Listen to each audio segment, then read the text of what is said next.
Breaking news చూస్తున్నాం. America ఇప్పటికే 104 మంది అక్రమ వలసదారులను భారత్కు వెనక్కి తిప్పి పంపిన ఘటనపై కేంద్ర విదేశాంగ శాఖ స్పందించింది. మొత్తం 487 మందిని వెనక్కి పంపించేందుకు అమెరికా నిర్ణయం తీసుకున్నట్టు తమ వద్ద సమాచారం ఉందని తెలిపింది.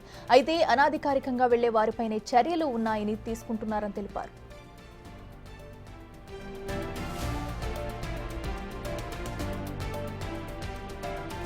అంతేకాదు భారతీయులకు సంఖ్యలు వేసి పంపడంపై కూడా అమెరికా వద్ద తమ ఆందోళనను వ్యక్తం చేసినట్టు విదేశాంగ శాఖ తెలిపింది. భవిష్యత్తులో ఇలాంటివి పునరావృతం కాకుండా అమెరికాతో సంప్రదింపులు జరుపుతామన్నారు. అక్రమంగా అమెరికా వెళ్లినట్లు గుర్తించిన భారతీయులను సురక్షితంగా తీసుకువస్తామన్నారు. అయితే అమెరికా ఈ మొత్తం వ్యవహారాన్ని నేషనల్ సెక్యూరిటీ ఆపరేషన్ గా భావిస్తుందని తెలిపింది.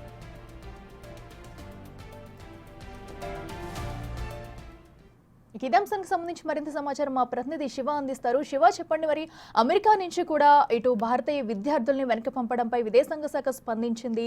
ఇలాంటివి పునరావృతం కాకుండా కూడా చూస్తామంటూ కూడా చెప్పింది. డీటెయిల్స్ ఏంటి?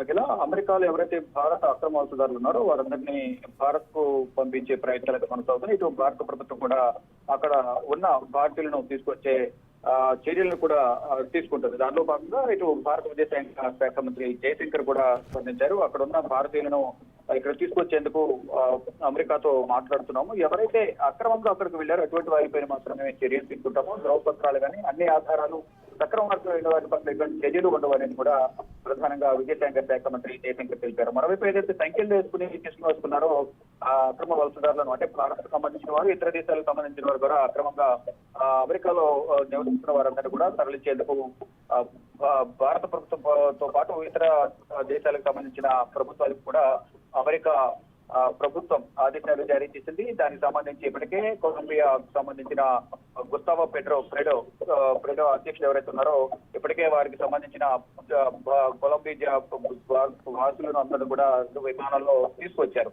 ఇక భారత్కు సంబంధించి అక్కడ చిక్కుకున్న అక్రమ వలసదారులు ఎవరైతే ఉన్నారో వారిని తీసుకురావడంలో భారత ప్రభుత్వం ఎందుకు తాత్సారం వహిస్తుంది, మనం సొంత ఫ్లైట్లు పంపించి ఎందుకు భారతీయులను వెనక్కి తీసుకురావడంలో తాత్సారం చేస్తున్నారంటూ కూడా విపక్ష పార్టీలు ఆరోపిస్తున్నాయి. కానీ ఇటు భారత విదేశాంగ మంత్రి జయశంకర్ మాట్లాడుతూ అక్కడ సంఖ్యలు వేయడం అనేది అక్కడ అమెరికా విధానం అనేది కూడా ఆయన చెప్తూ ఉన్నారు. కానీ మరొక సంఖ్యలు వేసింది భారతీయులకు కాదు విదేశీయులకు అనేది ప్రధానంగా మరొక వ్యాఖ్యలు అయితే ఏం చేశారు. కానీ ఈ సంఖ్యలు వేసిన తర్వాత ఇటు హర్యానా, పంజాబ్ కు సంబంధించిన కొంతమంది అక్కడి నుంచి వచ్చిన బాధితులు ఎవరుతున్నారు భారతీయులు, వారు కూడా స్పందించారు. దాదాపు 45 గంటల పాటు ఈ సంఖ్యలను వేశారు. దానికున్న హ్యాండ్ కప్స్ కూడా తీయకుండా, కానీ టీవీని వాష్రూమ్ వెళ్ళడానికి కూడా అవకాశం లేకుండా తీయమని తీయలేదనేది వారందరూ కూడా ఆవేదన వ్యక్తం చేస్తున్నారు.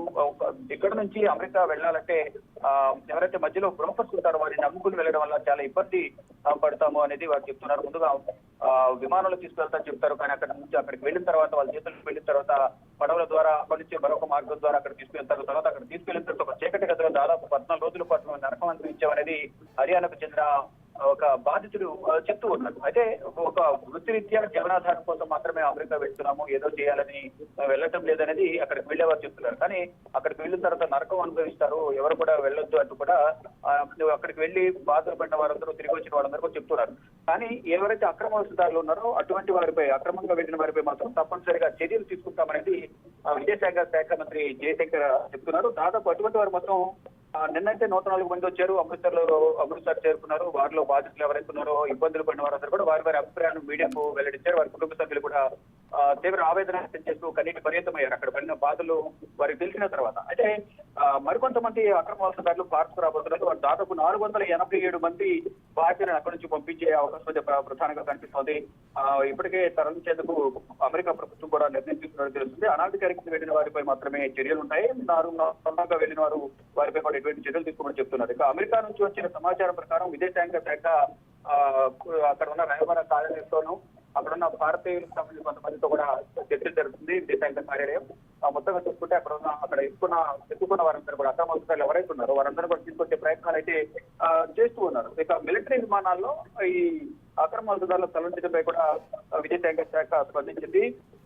ఏదైతే భద్రత దృష్టిలో ఉంచుకొని దీన్ని నేషనల్ సెక్యూరిటీ ఆపరేషన్ గా భావిస్తుందని కూడా ఒక క్లారిటీ ఇచ్చారు. ఈ నేపథ్యంలోనే అక్కడ అక్రమంగా నివసించిన వారిని ఎవరిని కూడా ఉంచే విధంగా కూడా అక్కడ చర్యలు తీసుకోవడం లేదు. కానీ అక్కడ తరలించే విధంగా చర్యలు తీసుకుంటున్నారు అనేది విదేశాంగ శాఖ స్పందించింది. కానీ అక్కడికి విదేశాంగ శాఖ చెప్పినట్టుగా వాడు తరలిస్తే బాగానే ఉంటుంది, కానీ సంఖ్యలు తీసుకురావడమే కొంత అభ్యంతరం వ్యక్తమవుతుందని దేశవ్యాప్తంగా కూడా విమర్శలు కూడా వస్తూ ఉన్నాయి. మొత్తం చూసుకుంటే దాదాపు 18,000 మంది అక్రమ వలసదారులు అమెరికాలో ఉన్నారు, భారత్ సంబంధించిన వాళ్ళు చెప్తూ ఉన్నారు. కానీ అధికారికంగా ఎంతమంది ఉన్నారని తెలియదు. కానీ ఎప్పటి వరకు వచ్చిన సమాచారం ప్రకారం నిన్న ఒక 104 మంది వచ్చారు, ఈ రోజు 487 మందికి సంబంధించి సమాచారం ఉంది. వారందరూ కూడా వచ్చే అవకాశం అయితే కనిపిస్తుంది. కానీ 18,000 మందిని పంపిస్తారా, ఎన్ని దేశాలకు పంపిస్తారు, ఎప్పుడు వారు ఇండియాకు చేరుకుంటారు, వారి స్వగృహాలకు ఎప్పుడు చేరుకుంటారు అనేది తెలియాల్సింది. ఆ 18,000 మంది పరిస్థితి ఏ విధంగా ఉంది అనేది కూడా తెలియాల్సి ఉంది. Shiva, thank you.